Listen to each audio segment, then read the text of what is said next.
मैं Rajesh Sharma, advocate and law lecturer. आज की इस वीडियो में हम समझेंगे कि धारा 80 कैसे होती है, धारा 80 किस भूमि की होती है, किसकी नहीं हो सकती। संपूर्ण जानकारी आप इस वीडियो के माध्यम से ले सकेंगे। ये इम्पोर्टेंट है आपके लिए और ये जरूरत भी है कि आपने यदि धारा 80 नहीं करवाई और प्लॉटिंग कर दी या किसी डीलर से आपने प्लॉट खरीद लिया तो आपको क्या क्या नुकसान हो सकते हैं उसके, तो समझिए। पहले हम समझते हैं कि धारा 80 क्या है, उसके बाद हम फायदे और नुकसान ये सारी चीजों के बारे में सुनेंगे। धारा 80 है उत्तर प्रदेश राजस्व संहिता है और 2006 में लागू हुई थी उत्तर प्रदेश राजस्व संहिता। तो उसमें धारा 80 में जो जिक्र है वो है कृषि भूमि को आबादी में कैसे बदला जाता है। तो कृषि भूमि जो है वो गैर कृषि कार्य के लिए कैसे उपयोग में लाई जाती है। तो आप ऐसे नहीं कि अपनी मर्जी से कृषि, पहले उस पर खेत हो रहा था, आपने खेती कर रखी थी, बाद में आपने वहां घर बना लिया और रहने लगे।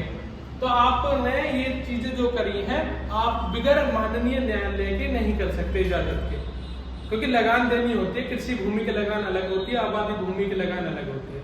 और आपने क्या किया, अपनी मर्जी से पहले उसमें खेत बो रहे थे, बाद में आपने उसकी प्लॉटिंग कर दी या किसी डीलर को ज्यादा में बेच दिया और डीलर ने वहां पर प्लॉटिंग कर दी।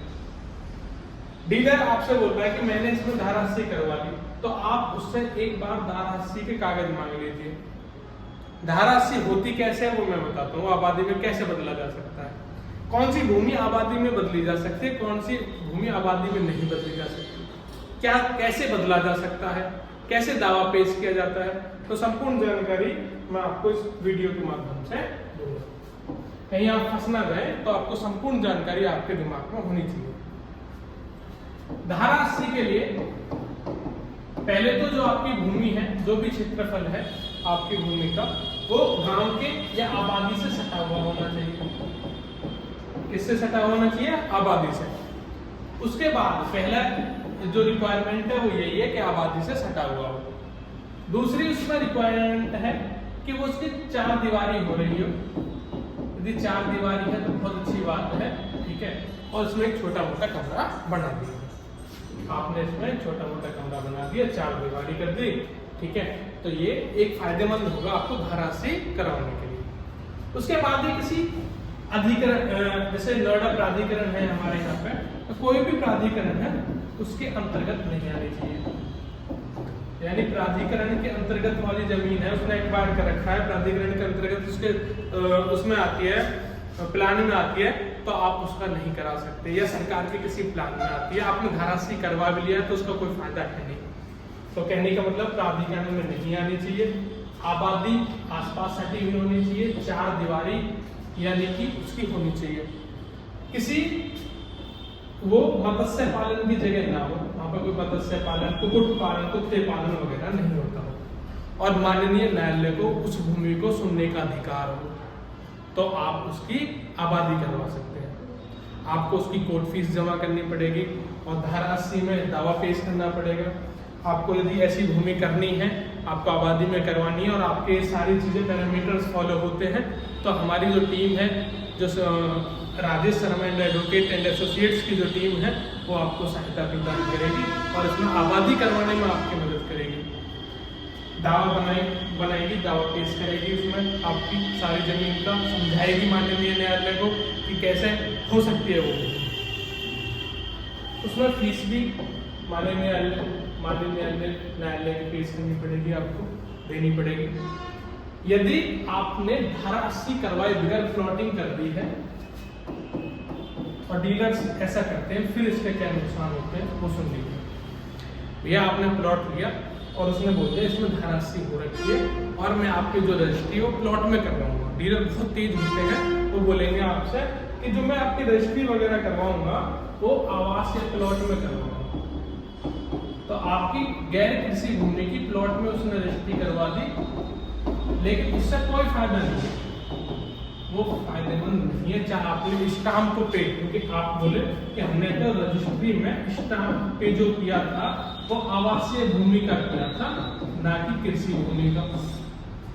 तो आपने कृषि भूमि का, जो कृषि भूमि पर आवासीय भूमि का स्टाम्प पे करने से वो भूमि आबादी में धारा 80 नहीं हो जाती है। तो ये गलती आप मत कर देना भूल के भी, ठीक है। तो आप जब भी कोई प्लॉट ले रहे हो किसी भी डीलर से, तो आप पहले उसके धारा 80 के कागज मांग लीजिए, ठीक है, कहाँ हो रही है उसका आदेश मांग लीजिए, उसकी कॉपी मांग लीजिए। और थोड़ा सा और दिमाग लगाओ तो ये भी चीज मत कर देना, नहीं तो आपको पूरा जीवन ही बर्बाद हो जाएगा, जो पूरे जीवन की कमाई है वो बर्बाद हो जाएगी। आपने कोई जमीन एससी से खरीदी, एससी के किसी कैंडिडेट से खरीदी, और वो कैंडिडेट जो है, जो वो जमीन आपको प्लॉटिंग करके दे रहा है, जो डीलर है एससी का, वो आपको बिगर धारा 80 कराएगी, और एससी का कैंडिडेट सभी को जमीन बेच सकता है, ठीक है। एससी का कैंडिडेट ने वो जमीन जनरल वालों को भी बेच दी, ओबीसी वालों को भी बेच दी, और एससी वालों को भी बेच दी, और कहा कि इसकी धारा 80 हो रखी है। लेकिन उसकी यदि धारा 80 नहीं हुई है और उसने प्लॉट आपको बेच दिया, ओबीसी वाले को बेच दिया, जनरल वाले को बेच दिया, तो ये प्लॉट आपके सरकारी प्लॉट हो जाएंगे। सुना आपने ध्यान से? तो जो आपने पैसा लगाया था वो पैसा सरकार में चला जाएगा, आपकी प्लॉटिंग निरस्त हो जाएगी, क्योंकि धारा 80 यदि उसमें नहीं थी और आपने चाहे प्लॉट में रजिस्ट्री करवाई हो तो भी आपकी जमीन सरकारी घोषित हो जाएगी, क्योंकि उसके लिए आपको धारा 98 जिसमें कलेक्टर की परमिशन लेनी पड़ती है एससी की जमीन में, तो आपने यदि परमिशन नहीं ली है, प्लॉट ले लिया है एससी से, उसमें धारा 80 आबादी में नहीं थी, तो वो आपकी भूमि सरकारी भूमि घोषित हो जाएगी। तो पूरे फंडे को समझ लीजिए, एक एक बात मैंने सिलसिलेवार तरीके से आपको समझाई है। तो आज की वीडियो में इतना ही रखते हैं।